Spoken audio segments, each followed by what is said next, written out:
आज का जो आंदोलन है, पिछले दिनों कुछ दिन पहले बीजेपी के आईटी सेल ने राहुल गांधी जी का एक पोस्टर बनाया जिसमें उन्हें राहुल लिखा है। इसके पीछे की कहानी क्या है वो समझने वाली बात है।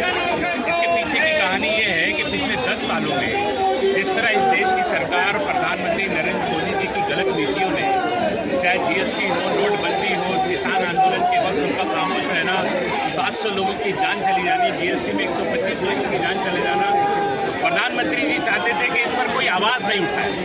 अब हुआ यूं कि आवाज़ उठाना तो बहुत छोटी बात थी। राहुल गांधी जी तकरीबन 4000 किलोमीटर पैदल चल गए लोगों के दुख दर्द को समझने के लिए। उन्होंने एक एक व्यक्ति से मुलाकात की। कभी उस रमेश को अपने घर खाने पे बुला लिया जो दिल्ली की सब्जी मंडी में पैसा कम होने पर आंसू बहा रहा था। कभी वो कारपेंटरों के बीच चले गए। कभी वो जाकर अपना उसमें दुखियारों की दर्द बांटने लगे। ये तमाम चीज़ें अब प्रधानमंत्री नरेंद्र मोदी जी को तो भाएंगी नहीं, क्योंकि वो चाहते थे कि देश में जो बेहाल लोग हैं उनके कोई आंसू पोंछने वाला ना हो। अब राहुल गांधी जी ने ऐसे तमाम लोगों के आंसू जो पोंछने शुरू किए तो भाजपा के दिल में एक दर्द उठा, घबराहट उठी। अपना तख्त जो है वो डोलता हुआ नजर आया प्रधानमंत्री को।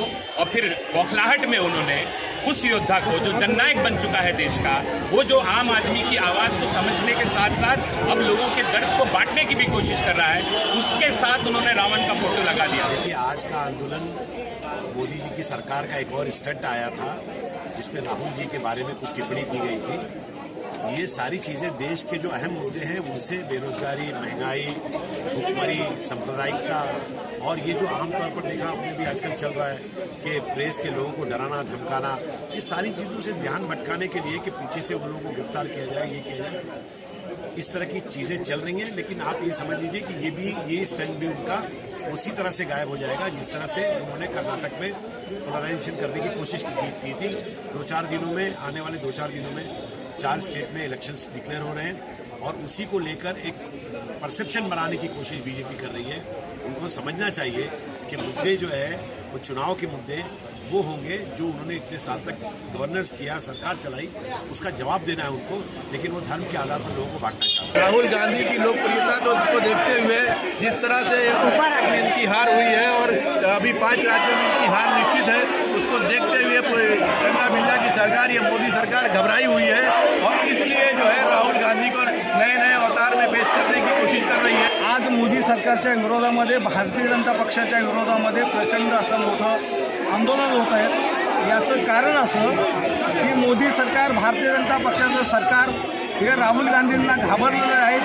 राहुल गांधी ज्या पद्धतीनं जमिनीवर जाऊन उतरून लोकांची भेटत आहेत, जनतेच्या समस्या ऐकून घेत आहेत आणि जनतेचा आवाज हा उचलला जातो राहुल गांधीच्या माध्यमातून। राहुल गांधी उचलतात, त्यामुळे भारतीय जनता पक्ष आणि मोदी सरकार, नरेंद्र मोदी असतील, अमित शहा असतील, हे संपूर्णपणे घाबरलेले आहेत आणि म्हणून राहुल गांधींची विटंबना करणं, त्यांच्यावरती खोटेनाटे आरोप करणं, अशा पद्धतीनं ये षड्यंत्र चालू है।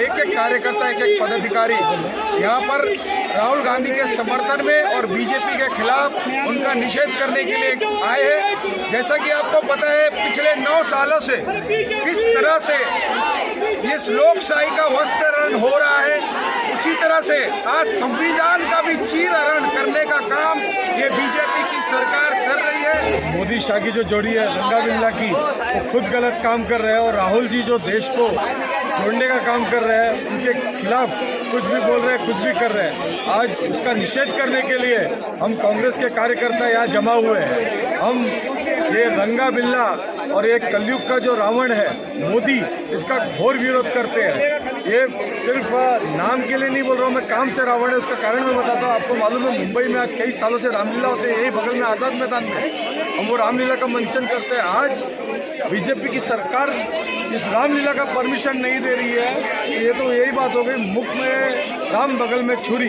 ऐसे मोदी सरकार का, ऐसे फडणवीस सरकार का हम घोर निषेध करते हैं। वर्षाताई गायकवाड़ हमारी नेता है, उनके मार्गदर्शन। नरेंद्र मोदी ने जिस तरह से हमारे राहुल गांधी को एक पोस्टर निकाला है और उसमें उन्होंने अभद्र भाषा में उनको वर्णन किया है, उसका हम कांग्रेस की तरफ से हम निषेध करते हैं, महिलाओं की तरफ से हम निषेध करते हैं, जितने ऑर्गेनाइजेशन थे उसकी तरफ से हम निषेध करते हैं। और आज अगर देखेंगे तो देश के रावण मोदी और शाह है। चूँकि इंडिया को बचाना है तो राहुल गांधी को लाना होगा, क्योंकि हमने देखा है जब से बीजेपी गवर्नमेंट आई है, जो मार्केट इतनी टाइट हुई है, जो महंगाई इतनी बढ़ी है, अगर उसे ख़त्म करना तो हमें कांग्रेस को लाना ही होगा, क्योंकि कांग्रेस ही कैसे सहारा है हमारे इंडिया में जो महंगाई को कम कर सकता है, एजुकेशन को बढ़ावा दे सकता है, क्योंकि जो एजुकेटेड बंदा होता है वही एजुकेशन की वैल्यू जानता है, तभी जाके हमारा इंडिया सुधरेगा और आगे बढ़ेगा।